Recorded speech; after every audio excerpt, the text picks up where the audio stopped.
Ideas plus inspiration.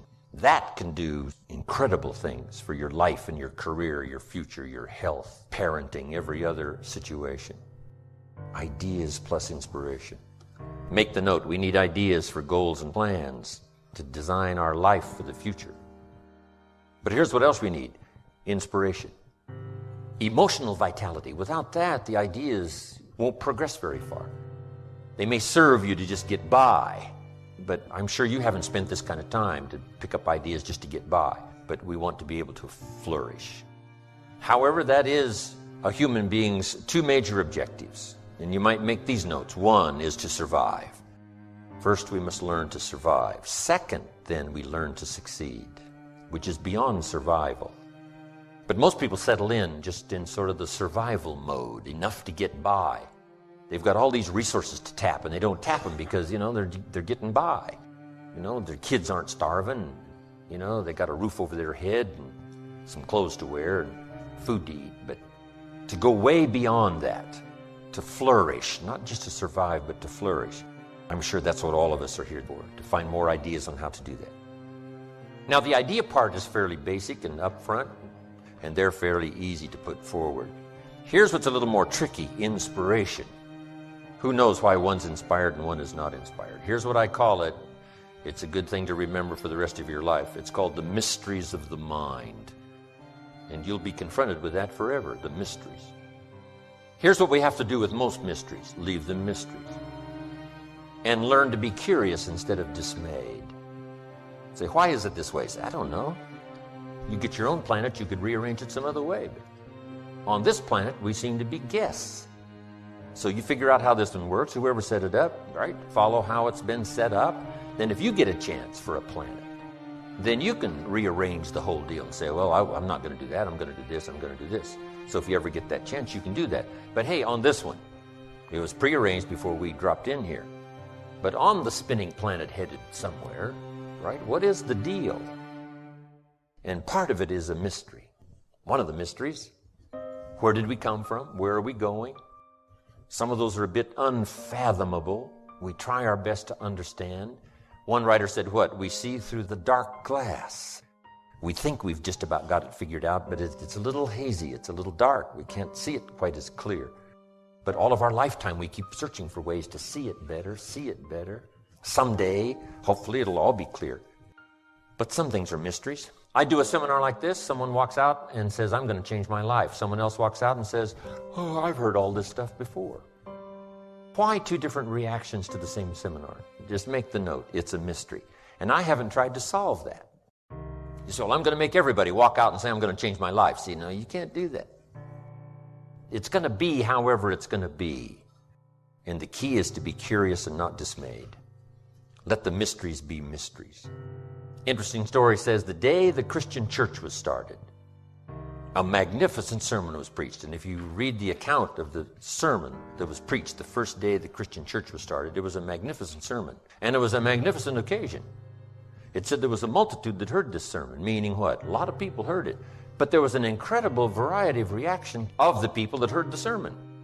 It said some that heard the sermon were perplexed. And I thought, wow, this looked like a pretty straightforward sermon to me. Why would anyone be perplexed? And here's the simple answer. They are the perplexed. And if you try to figure that out, you go crazy. And here's what I learned to do. Leave the perplexed perplexed. You can't straighten this out. It said some that heard this great sermon laughed at the speaker and mocked, laughed and made fun of him. I'd say, well, hey, this guy looked pretty sincere to me. Why would anyone laugh and mock? And it's a simple answer. They are the laughers and the mockers. And there's nothing you can do about that. You can't straighten it out and you can't turn it around. You just have to let be whatever is and let it be rather mysterious, but learn to be curious and not dismayed. Then it said some that heard this sermon didn't know what was going on. And they're easy to spot. They're usually saying, what's going on, right? They don't know what's going on. Somebody says, well, they should know. Well, your shoulds and shouldn'ts ain't going to affect it. It's like saying the sun should come up in the west. Say, no, you got to leave this stuff alone. Just let the mysteries be mysteries and let what happens. Let that all be. So some were perplexed, some mocked and laughed, Some didn't know what was going on, but here's the rest of the story. It said some that heard the sermon believed. And that's who the speaker was looking for, the believers, mixed in this whole mysterious array of human reaction to the same presentation. And you've just got to let this whole mixture of reaction be a mixture of reaction. And you can't be dismayed by it. Otherwise, the only cure for it is to get your own planet. Otherwise, there is no cure.